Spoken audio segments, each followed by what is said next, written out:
Hi guys, current feelings of your person എന്താണ് towards U എന്നതിനെ കുറിച്ചുള്ള റീഡിംഗ് ആണ്. സോ പേഴ്സൻ്റെ ഇമോഷൻസ് എന്താണ് നിങ്ങളെക്കുറിച്ചൊന്ന് ചിന്തിക്കുക.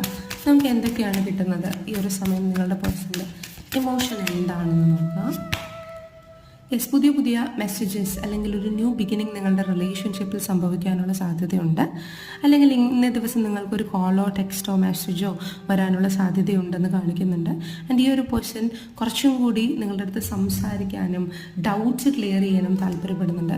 മേ ബി നിങ്ങളുടെ ലോങ് ഡിസ്റ്റൻസ് റിലേഷൻഷിപ്പ് ആയിരിക്കാം, അല്ലെങ്കിൽ നിങ്ങൾ മീറ്റ് ചെയ്യാൻ പലപ്പോഴും ആഗ്രഹിച്ചിട്ട് അത് നിങ്ങളുടെ റിലേഷൻഷിപ്പിൽ നടക്കുന്നില്ലായിരിക്കാം. അപ്പോൾ അതിനെക്കുറിച്ചുള്ള പ്ലാനിങ്സ് അല്ലെങ്കിൽ അതെങ്ങനെ മുന്നോട്ട് കൊണ്ടുവരാം എന്ന രീതിയിൽ ഒരു പേഴ്സൺ ചിന്തിക്കുന്നുണ്ട്. ആൻഡ് ഈ ഒരു പേഴ്സൺ നിങ്ങളെ വളരെയധികം മിസ് ചെയ്യുന്നുണ്ട്. നിങ്ങളിരിക്കുന്ന ഒരു സ്പേസിൽ ഈ ഒരു പേഴ്സൺ ഈ ഒരു പർട്ടിക്കുലർ സമയം വരാൻ പറ്റിയിരുന്നെങ്കിൽ, നിങ്ങളുമായി സമയം സ്പെൻഡ് ചെയ്യാൻ സാധിച്ചിരുന്നെങ്കിൽ എന്ന് ആഗ്രഹിക്കുന്നു.